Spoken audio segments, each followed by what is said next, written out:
Sino naghatid sa'yo? Boss ko, Ano pangalan ng boss mo? Steve McQuine. Sayang, ipapakilala nga sana kita eh. Kaya lang, di ko naman alam na nandito ka na pala. Ang aga mo yata. Napaka-gentleman naman ng boss mo, hinatid ka pa. Bakit wala ka Talaga? pa makakuha ng taxi? Buti alam mo. Hoy, Macario. Tigilan mo ako ha, dahil alam ko kung ano tumatakbo dyan sa utak mo ha. Huwag mo ko'y pare sa'yo ha. Masama ba magtanong? Alam ko na kung anong patutunguhan ang iniisip mo. Pwede ba? Ano ba sinabi ko? Nagtatanong lang naman ng tao. O siya, tama na itong argumento na to. Kumain na ba si Junior? Kumain na, pinakain ni Merly kanina. Very good. Good night. Good night. Akala mo naman bagay sa kanya ang miniskirt.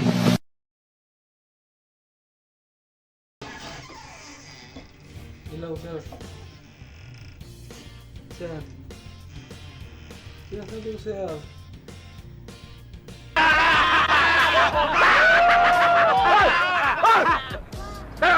Pag nakikipag-usap kayo sa tao, huwag niyong ihaharap yung mga upit nyo! Ubit?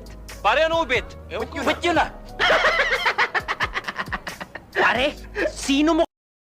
Kayo ha, eto, daanan to ng mga tao. Yung daanan ng bisikleta, doon sa kabila. Bisikleta, yan, yung mga gamit nyo. Pare, marunong ka ba sa amin? Eh, gusto namin dito dumaan eh. Talaga to. Bilis!